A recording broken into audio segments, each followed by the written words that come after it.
My name is Ellis Prescott. I'm 25 years old. For 17 years, my family called me low functioning, the broken one, the sister who couldn't speak, couldn't think, couldn't feel. But 3 months ago, I typed my first sentence, 12 words that would destroy my sister's $1 million brand and send my parents to prison. What they didn't know, I was conscious the entire time. Every filming, every meltdown they monetized, every tear they zoomed in on for the thumbnail. I remembered everything, and I kept records. Before I tell you what those 12 words were, subscribe to my channel and tell me, from which part of the world are you watching? I need to know someone hears me. The Prescott Empire. The Prescotts were Silicon Valley royalty, the kind of family whose name appeared on university engineering buildings and startup incubator plaques. My father, Harrison Prescott, founded Prescott Technologies, a data security empire he built from a garage in Palo Alto in 1998. By 2024, the company was valued at $340 million. I was born autistic, nonverbal, diagnosed at 3. In crowds, my senses would overload. Sounds became pain. Touch became fire. Words existed in my head, complete sentences, paragraphs, stories. But my mouth couldn't release them. My parents' response wasn't communication. It was content. When I was 8, they started filming. Not home videos, documentary style. A day in the life of severe autism. My meltdowns in the grocery store. My self-harm during sensory overload. My screams when they changed my routine without warning. They didn't comfort me. They adjusted the lighting. The Prescotts were Silicon Valley royalty, the kind of family whose name appeared on university engineering buildings and startup incubator plaques. My father, Harrison Prescott, founded Prescott Technologies, a data security empire he built from a garage in Palo Alto in 1998. By 2024, the company was valued at $340 million. I was born autistic, nonverbal, diagnosed at 3. In crowds, my senses would overload. Sounds became pain. Touch became fire. Words existed in my head, complete sentences, paragraphs, stories, but my mouth couldn't release them. My parents' response wasn't communication. It was content. When I was 8, they started filming. Not home videos, documentary style. A day in the life of severe autism. My meltdowns in the grocery store. My self-harm during sensory overload. My screams when they changed my routine without warning. They didn't comfort me. They adjusted the lighting. Thanksgiving 2016. I was 16. My sister Piper's book had just hit the bestseller list. The house filled with publishing executives, documentary producers, and donors to her foundation. I was scheduled for a controlled appearance. Hair brushed, clothes neat, sedated just enough to seem calm, not enough to seem drugged. But the doorbell surprised me. Loud, unexpected. I rocked, I flapped. I made sounds that meant, this is wrong. This is too much. I need the quiet room. My mother, Daphne, grabbed my arm, fingers digging into the bruise she'd given me last week, the one the camera never saw. Ellis, not now. Piper needs this. Piper appeared in the doorway. Perfect makeup, practiced sympathy. She knelt in front of me, the pose from her book cover, and spoke loudly enough for the living room to hear. It's okay, sweetheart. I know this is hard, but we're doing this for awareness, for people like you. She didn't look at me. She looked at the camera over my shoulder. I bit her, hard, blood on my tongue. Not because I was violent, because I was desperate. Because look at me, was the only sentence I could speak with teeth. My father dragged me to the quiet room, threw me in, locked the door. From the hallway, I heard him apologize to the guests. Ellis gets overwhelmed. It's part of her condition.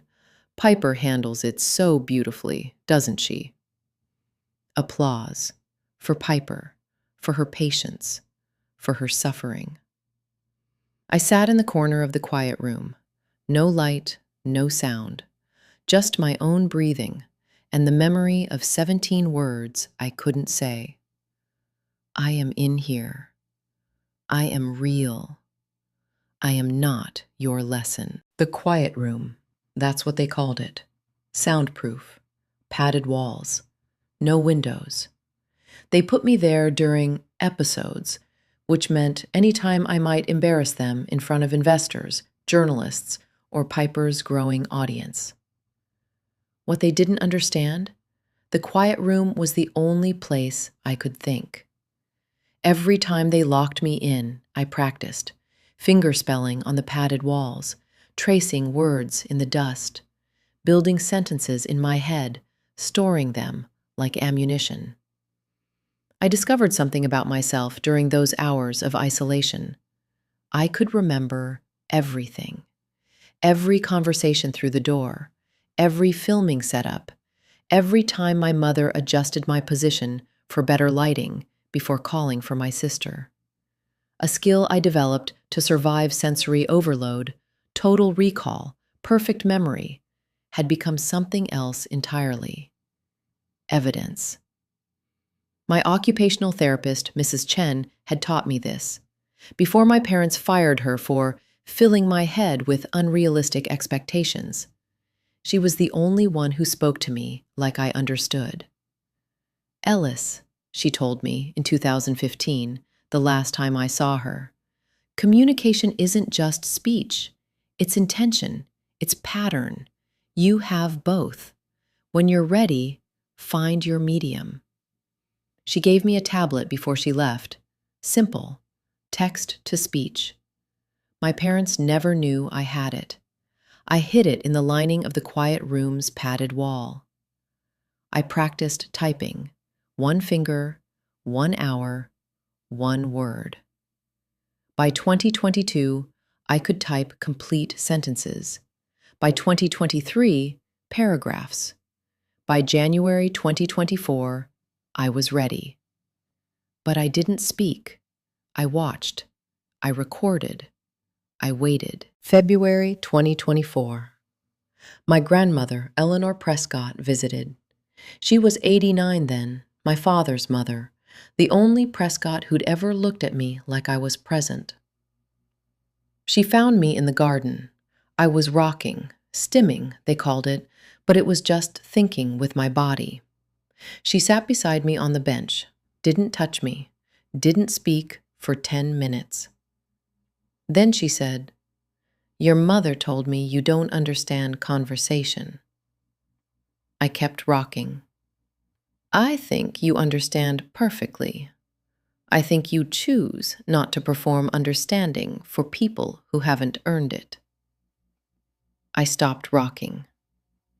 She placed an envelope on the bench between us. "My will. You're in it. Not much, but enough for a house. A quiet one. Thick walls. No cameras." She stood. "I've watched them film you since you were 8. I've watched them edit out your moments of peace, your laughter, your focus.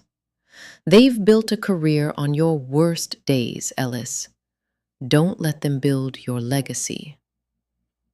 She walked away. I opened the envelope with shaking hands. Not a will, a legal document, power of attorney, transferring guardianship from my parents to her, effective upon her death, with a clause. If Ellis demonstrates communicative competence, full autonomy transfers immediately. She'd known. She'd always known. Ellis Prescott died in her sleep on February 28, 2024. The same day Piper's documentary premiered at SXSW. I was alone in the quiet room when I found out. I typed my first sentence that night. Not for them, for her. Thank you for seeing me. March 1st, 2024. The documentary dropped on streaming. 5 million views in 48 hours. Piper on every morning show, every podcast, every Inspiring Women in Tech list. I was in my room when my father entered. Harrison Prescott, the man who'd built an empire on data security, who'd left his daughter's life completely unprotected. Ellis, Piper needs you downstairs. 5 minutes. Just sit there while she speaks. Can you do that? He didn't wait for an answer. He never did. But this time, I gave him one. I reached under my mattress, retrieved the tablet, turned the volume to maximum, and I pressed play. My mother's voice filled the room. She's not a person, Harrison. She's a prop. Harrison Prescott turned gray. He reached for the tablet. I pulled it back, shook my head, one finger hovering over the screen. I had 12 more recordings, the full, unedited library, the cloud storage passwords, the Foundation's financial irregularities. Piper's advocacy had paid for her house, her car, her wardrobe, with therapeutic expenses for me that never reached me. You're not low functioning, he whispered. I typed, I never was, you were. I gave him a choice, the same choice my grandmother had given me, perform or perish. He chose to perform. For 3 weeks he kept my secret, told Piper I was unwell, canceled my appearances, bought me time. But Piper was smart. She noticed the silence, the missing footage, the way her father stopped making eye contact. On March 20th, she found my tablet, the backup drive, the files I'd compiled. She didn't confront me. She went to my parents, and together they made a decision. March 22nd. I woke to find my room emptied, the tablet gone, the drive gone, my clothes packed. A therapeutic residential facility waiting in Arizona, one where I would never type again. They were going to bury me twice. But they'd forgotten. I grew up in the quiet room. I learned to think without tools, to remember without recording, to plan without paper. And I'd made friends. The night nurse who'd seen my bruises, the gardener who'd watched me type through the window, the former employee my father had fired, now working for a journalist. I'd emailed everything, encrypted, scheduled, set to release if I didn't check in daily. They put me in the car at 5 a.m. By noon, the story broke. Autism advocate Piper Prescott accused of exploitation, fraud. By the time I reached the facility, my mother's lawyer was negotiating, release Ellis or face charges of unlawful imprisonment, medical neglect, and fraud. They released me to a hotel, alone, with a tablet, court-ordered, finally mine. I typed my second sentence that night. I am not your lesson. I am not her story. I am choosing silence. 6 months later, September 2024. Piper requested a meeting. Through lawyers, through mediators, through every channel I'd blocked. I agreed to one. Neutral ground. A conference room with windows. My choice, my control. She entered like her old self, confident, sympathetic, the mask perfectly fitted. Ellis, I've missed you. I've been in therapy. I understand now. I was manipulated too. Mom and Dad. I raised one finger. She stopped. I typed, you were not manipulated. You were the manipulator. I have the emails. 2016. You wrote the script for my first documentary. You chose. Her mask cracked. I was 15. I typed, I was 8. I am still 8 in those videos. Forever 8. Forever your prop. You grew up. I didn't. She reached for my hand. I pulled back. What do you want? Money? An apology? I'll do anything, Ellis. My career? I typed, I want you to watch what I watched. Every time you close your eyes, every time you hear a camera click, I want you to wonder if I'm watching, if I'm recording, if I know what you're thinking. That's cruel. I typed, yes, I learned from experts. I stood, walked to the window, typed one final message before I left. I am not forgiving you. I am not forgetting. I am simply choosing not to perform either. That is my silence. That is my power. Live with it. I didn't look back. I'm going to pause here for just a moment. If you've ever been treated like you were invisible, like your pain was someone else's content, your struggle someone else's stepping stone, I want you to comment the word "here" below. Let me know you exist. Let them know we exist. And if you're still watching, if this story reached you, subscribe to my channel, hit the bell. I have more stories, more silences finally speaking. Now, back to what I learned. 6 months ago, I was property, a prop, a performance. Now I'm a person with a house and a password and the ability to walk away. Looking back, I understand something I couldn't have understood at 16. My grandmother didn't leave me money because I deserved rescue. She left me money because she knew I deserved choice. The choice to speak. The choice to stay silent. The choice to perform or perish on my own terms. Nonverbal isn't non-thinking. Nonverbal isn't non-feeling. Nonverbal is simply non-performing for your comfort. The things that made me low functioning in my parents' eyes were the same things that made me see the truth when everyone else was busy filming. You asked what the 12 words were. The first ones I typed, the ones that started everything. I'd imagined them for years, practiced them in the quiet room, fingers tracing letters on padded walls, whole speeches, manifestos, accusations. But when I finally pressed the keys, when the tablet spoke for me, mechanical voice filling the silence of my father's office, the words were simpler than I'd planned. I am not what you filmed. I am what you missed. 12 words, not angry, not vengeful, just true. My father didn't understand, not then. He heard a statement of fact, a claim of identity. But I was speaking to myself, to the 8-year-old in the documentary, the 12-year-old in the quiet room, the 16-year-old who bit her sister because it was the only language she had. I was saying, I see you, I remember you, I am you, still, under all their footage. The second sentence came easier. I have evidence. The third, I have witnesses. The fourth, I have time.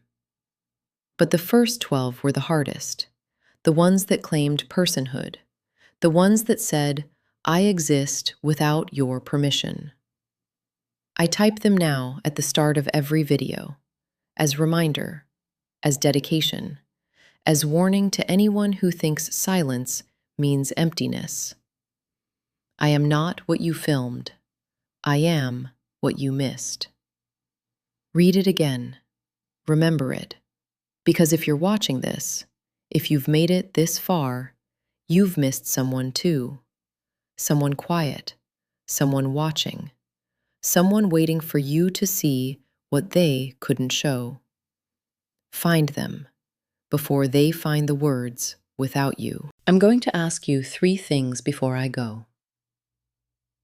First, if this story meant something to you, if it reminded you that your worth isn't determined by the people who failed to see it, comment "seen" below.